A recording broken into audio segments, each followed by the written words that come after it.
स्वागत है ओम कक्षा कुंडी के यूट्यूब चैनल में। इस वीडियो में हम डिस्कस करने जा रहे हैं 9th क्लास की एक्सरसाइज 8.2 के क्वेश्चन नंबर 6, 7, 8 ऑनवर्ड। और ये जो पूरा चैप्टर है 8वां वो चतुर्भुज पे निर्भर करता है।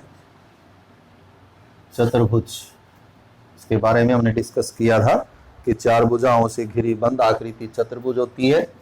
कई तरह की होती हैं ये आयत भी एक चतुर्भुज है, वर्ग है, समचतुर्भुज है और समांतर चतुर्भुज है, समलंब है, समलंब। तो ये अलग अलग तरह की चतुर्भुजें हैं, इनके अलग अलग गुण होते हैं। तो उन्हीं गुणों पर आधारित कुछ सवाल इसने बनाए हैं, तो उनको हम डिस्कस करेंगे। जैसे कि जो 6th बनाया है वो कहता है कि एक समांतर चतुर्भुज है ABCD, जिसका जो विकर्ण है AC वो कोण A को समद्विभाजित करता है, यानी दो बराबर भागों में बांटता है। तो सिद्ध कीजिए कि ये फिर कोण C को भी समद्विभाजित करेगा, यानी जो सम्मुख कोण है वो भी समद्विभाजित होगा और ABCD फिर ये एक समचतुर्भुज होगी। यदि ऐसा है तो देखते हैं। तो इसमें चित्र बनाएंगे कि जितने भी सवाल ये आपके ज्योमेट्री के हैं। तो वो कहता है कि एक समांतर चतुर्भुज है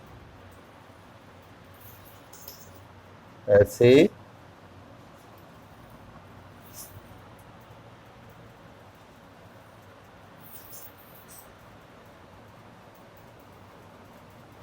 तो इस तरह से आप एक चित्र बनाएंगे। A B C D समांतर चतुर्भुज है और इसमें क्या गुण है कि इसका जो ये विकर्ण है AC, ये विकर्ण AC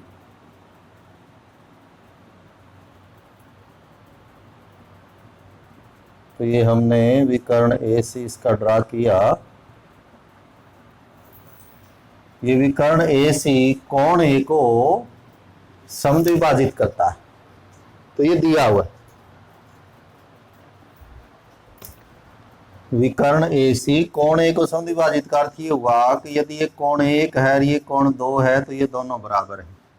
तो आपको सिद्ध करना है कि ये कोण C को भी समद्विभाजित करता है, एक तो ये, और कोण C को समद्विभाजन का मतलब ये हुआ कि यदि हम इसको कोण 3 कहें, इसको 4 कहें, तो हमें ये सिद्ध करना है कि कोण 3 बराबर कोण 4। तो पहला भाग सिद्ध हो जाएगा। और दूसरा भाग भी है ABCD एक समचतुर्भुज है। समचतुर्भुज कब कहेंगे? जब इसकी चारों भुजाएं बराबर हों। यदि ये समांतर चतुर्भुज है तो केवल आमने सामने की भुजाएं बराबर होती हैं। समचतुर्भुज है तो चारों बराबर सिद्ध करनी है। तो छठा है ये, जिसमें आपको ये दिया हुआ है कि समांतर चतुर्भुज ABCD में जो विकर्ण है AC वो कोण A को समद्विभाजित करता है, ऐसा दिया हुआ है। समद्विभाजित करता है। और क्या सिद्ध करना है फिर? इसी बात से दो तथ्य जो आपको सिद्ध करने हैं। पहला तो ये कि यदि A को समद्विभाजित करता है तो ये जो AC है वो कोण C को भी समद्विभाजित करेगा। एक तो ये सिद्ध करना है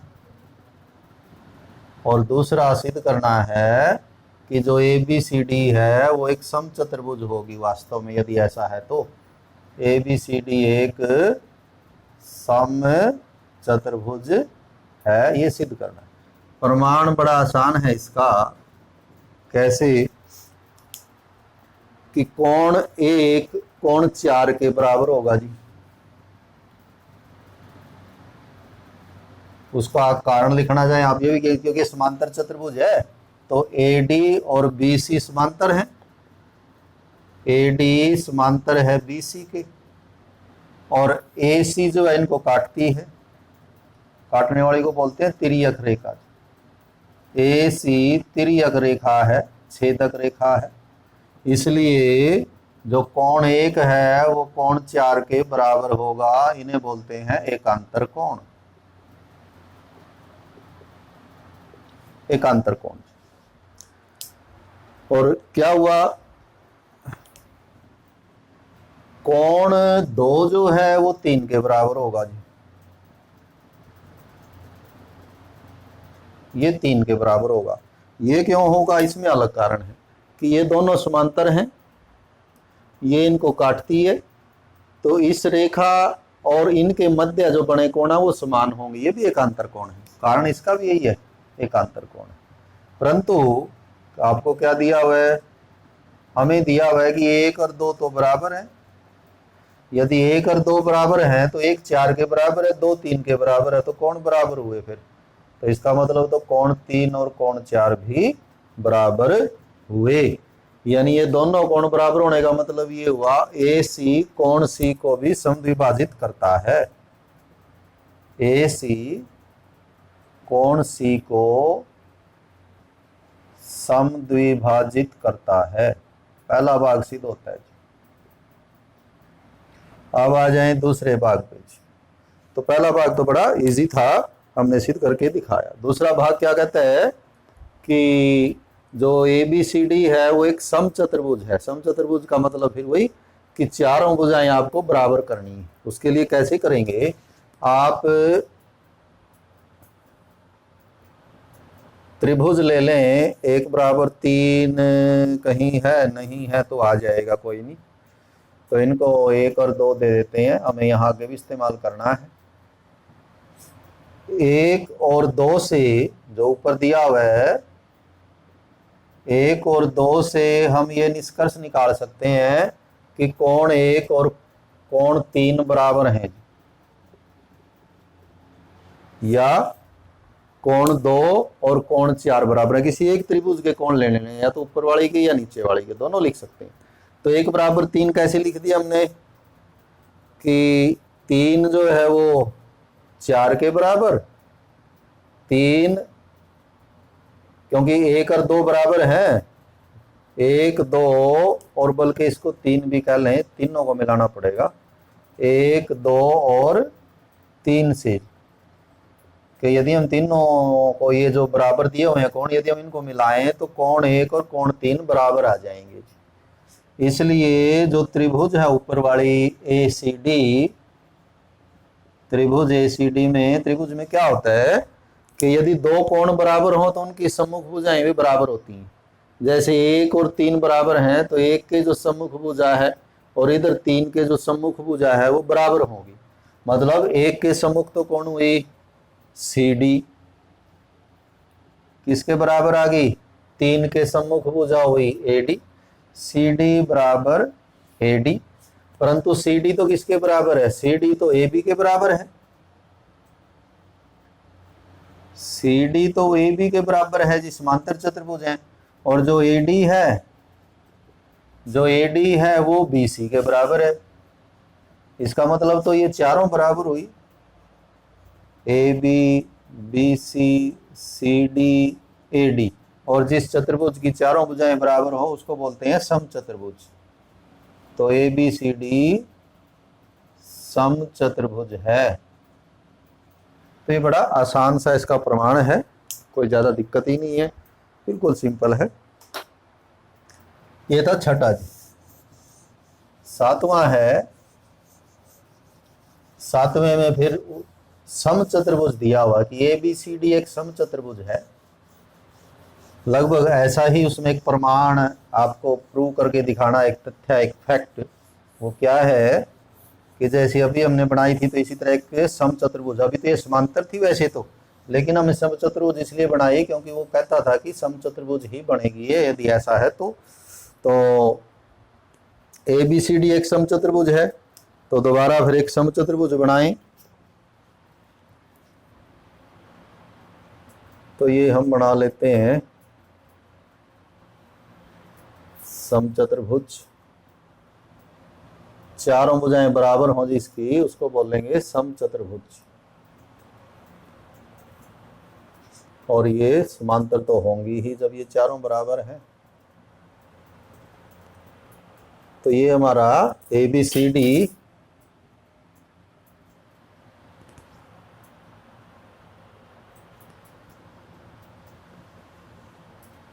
ए बी सी डी, ये क्या है? समचतुर्भुज, चारों भुजाएं बराबर है। इसमें सिद्ध करो जो ये विकर्ण है ए सी, वो कोण ए और कोण सी को समद्विभाजित करेगा। यदि ये जैसे पिछले में किया था हमने कि यदि हम इस विकर्ण को मिला दें इस तरह से,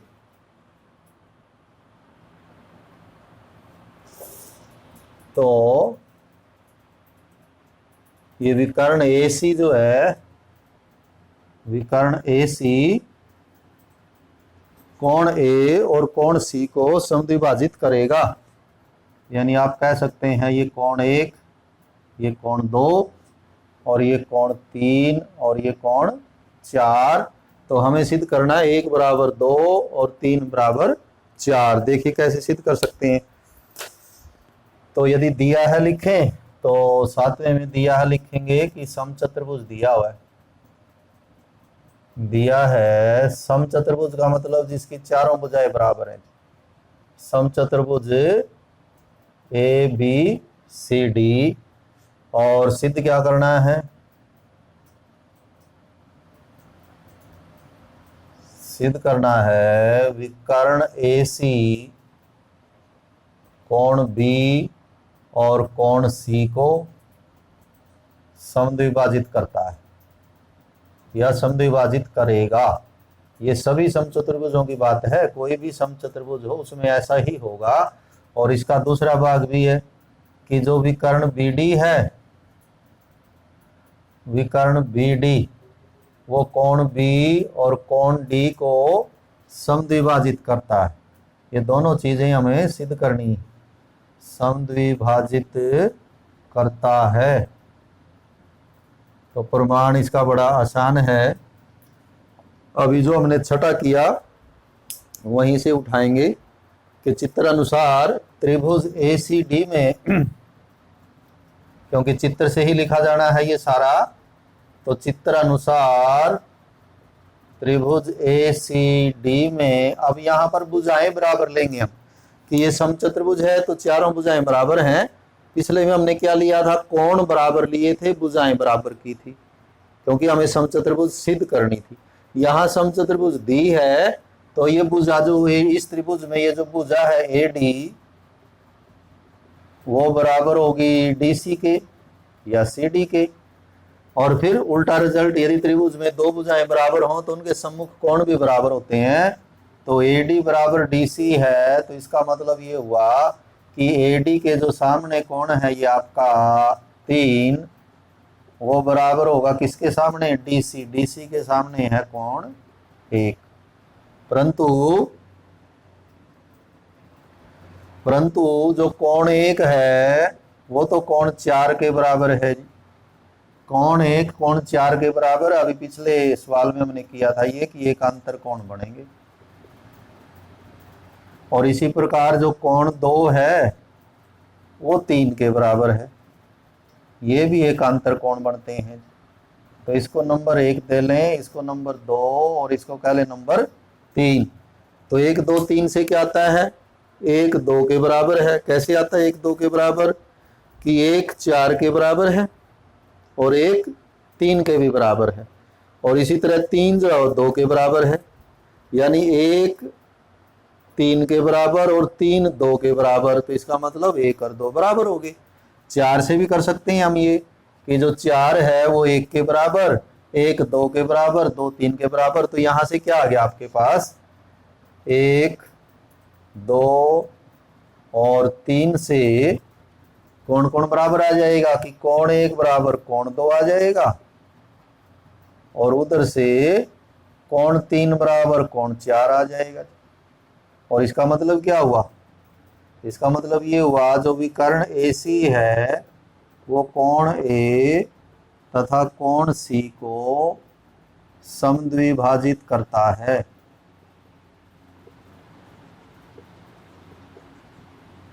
बड़ा सीधा। इसका दूसरा भाग भी है। तो इसी प्रकार बस हमें क्या करना है? BD को मिलाना है, कोणों के नाम वही 1 और 2 3 और 4 देने हैं, सब ऐसे ही लिखा जाएगा। तो इसलिए आप उसको अवॉइड कर सकते हैं। यदि आ जाता है तो हम यूं लिख देंगे, इसी प्रकार हम सिद्ध कर सकते हैं इसी प्रकार हम सिद्ध कर सकते हैं, क्योंकि उसमें कोई चेंज नहीं आना बिल्कुल भी, सिर्फ हमें बी और डी को ही मिलाना है और कोणों के नाम बेशक यही रख लेंगे दोबारा, इनको हटा के तो सेम आएगा। तो सिद्ध कर सकते हैं कि जो विकर्ण होगा बी डी, विकर्ण बी डी कोण बी और कोण डी को समद्विभाजित करता है। उसमें कोई स्टेप कम ज्यादा नहीं है, तो इसलिए आप इसी प्रकार जो है वो लिख सकते हैं कि हम इसी प्रकार सिद्ध कर सकते हैं। तो ये हमारा 7वां सवाल था।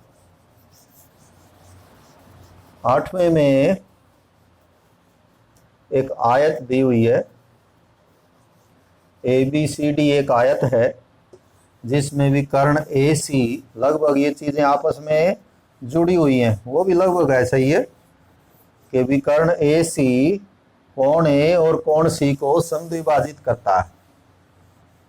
तो आपको सिद्ध करना है कि यदि ऐसा है तो फिर तो यह क्या है, यह एक वर्ग होगा, फिर तो ये सिद्ध करना है। तो बनाते हैं चित्र इसका भी। तो आयत दी हुई है, लेकिन क्योंकि आखिरी में सिद्ध करना है कि ये वर्ग होगा तो आप वर्ग ही इसको बना लें ताकि चित्र में जो है वो प्रासंगिकता बनी रहे।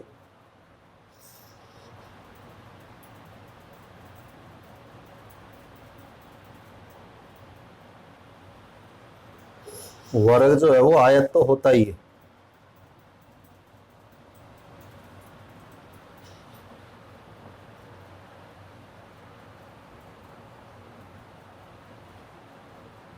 तो ये हमारी एक आयत हुई ABCD। ABCD एक आयत है और इस आयत में क्या खास बात है, विकर्ण AC कोण A और कोण C को समद्विभाजित करता है, ये इसमें खास बात है। विकर्ण AC, विकर्ण AC कोण, यानी इसको नंबर 1 दें, इसको नंबर 2 दें, इसको नंबर 3 और इसको नंबर 4 दें, तो ये बराबर है, 1 बराबर 2 है और 3 बराबर 4 है। तो आपको क्या सिद्ध करना है, आपको सिद्ध करना है कि यदि ऐसा है तो फिर तो ये क्या होगा, फिर तो यह एक वर्ग होगा। पहले वर्ग सिद्ध करेंगे और फिर ये भी सिद्ध करना है कि BD जो है वो इन दूसरे कोणों को भी समद्विभाजित करेगा। तो क्या लिखते हैं देखिए, तो पहले तो दिया है लिख देते हैं। दिया है में तो आ जाएगा आयत,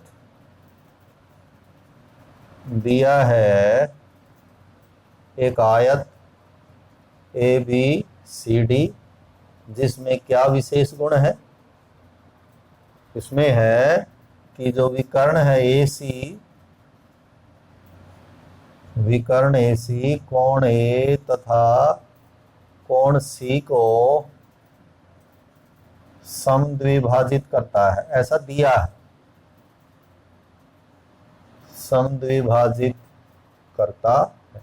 इसका मीनिंग भी लिख सकते हैं आप, लिखना चाहें कि चित्र अनुसार इसका मतलब ये हुआ कोण 1 बराबर कोण 2 है और कोण 3 बराबर कोण 4 है। और इस तथ्य के साथ सिद्ध करना है कि यदि ऐसा है तो ABCD एक वर्ग होगा। वर्ग का मतलब चारों भुजाएं बराबर, आयत में आमने सामने की बराबर होती हैं, वर्ग में चारों, तो चारों भुजाएं हमें बराबर करके दिखानी है। लगभग ऐसा सवाल हमने अभी भी आज किया था। और दूसरा ये सिद्ध करना है कि जो विकर्ण BD है वो कोण B और कोण D को समद्विभाजित करेगा,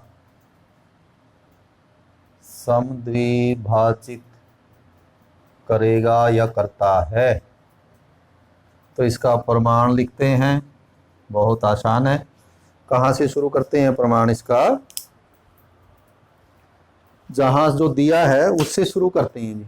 क्या दिया हुआ है, क्योंकि कोण 1 बराबर कोण 2 दिया है और कोण 3 बराबर कोण 4 जो है वो दिया है, परंतु कोण 1 तो कोण 4 के बराबर है जी, एकांतर कोण है ये। कैसे एकांतर कोण है कि ये दोनों समांतर हैं, ये इनको काटती है, तो इधर इसके बीच और इसके बीच ये जो कोण बनेगा और इधर इसके बीच कोण बनेगा वो बराबर बनेगा, तो एकांतर कोण हुए। तो 1 और 4 बराबर हुए इस, परंतु और 2 और 3 बराबर हुए, 2 और 3 बराबर हुए, ये भी एकांतर कोण है। तो इनसे यदि आप परिणाम निकालेंगे, क्या परिणाम निकल के आएगा, ये परिणाम निकल के आएगा कि कोण 1 बराबर कोण 3 होगा। कैसे हुआ, कोण 1 कोण 2 के बराबर, 2 जो है वो 3 के बराबर, तो अपने आप ही क्या हुआ कि कोण 1 बराबर कोण 3। अब यदि कोण 1 और कोण 3 बराबर है तो इस त्रिभुज में क्या होगा, इसलिए त्रिभुज एसीडी में क्योंकि कोण बराबर है तो कोणों के सम्मुख भुजाएं बराबर होंगी। जो एडी भुजा है ये 3 के सम्मुख है, ये बराबर होगा 1 के सम्मुख डीसी कि एडी बराबर डीसी। लेकिन एडी तो बीसी के बराबर है, आयत की आमने सामने की भुजाएं बराबर होती हैं, परंतु एडी तो बीसी के बराबर है और ये जो डीसी है डीसी जो है वो एबी के बराबर है, तो ये तो चारों ही भुजाएं बराबर हुई, ए बी बराबर बी सी बराबर सी डी बराबर ए डी। और यदि चारों भुजाएं बराबर हैं तो आयत तो ये पहले से थी, मतलब 90 के कोण तो इसमें पहले ही है, चारों भुजाएं भी चारों बराबर हुई, तो इसका मतलब ए बी सी डी एक वर्ग होगा या एक वर्ग है। इसका दूसरा भाग है कि ये जो विकर्ण बी डी है वो कोण बी और डी को समद्विभाजित करेगा। तो पहले आप विकर्ण को मिला लें,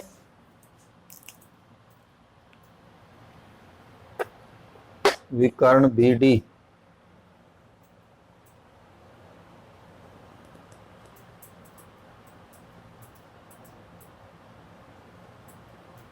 तो ये हमने मिला लिया विकर्ण बी डी। हमें सिर्फ ये करना है कि मान लिया ये कोण है 5 और ये है 6, ये है 7 और ये है 8, तो 5 बराबर 6 होगा और 7 बराबर 8 होगा। करते हैं, तो चलिए इधर लिख देते हैं इनको। तो इसमें पहले हम त्रिभुज लेके चलेंगे। अब हमने सिद्ध कर दिया था कि यह एक वर्ग है, यह एक वर्ग है, ये हम सिद्ध कर चुके हैं। वर्ग का मतलब चारों भुजाएं बराबर हैं। तो आप क्या करें, त्रिभुज ले लें। चलिए ये ले लीजिए, त्रिभुज बीसीडी में दो भुजाएं बराबर हैं, बीसी बराबर सीडी। अभी सिद्ध किया था ये, बीसी बराबर सीडी, ये लिखा हुआ बीसी बराबर सीडी। यदि भुजाएं बराबर हैं तो इनके सम्मुख कोण बराबर होंगे। अब बीसी के जो सम्मुख कोण है वो कौन सा है, कोण 6, और इधर सीडी के सम्मुख कोण कौन सा है, वो है कोण 8। त्रिभुज की बात थी ये, त्रिभुज बी सी डी, ये भी ले सकते हैं आप, ए बी सी भी ले सकते हैं।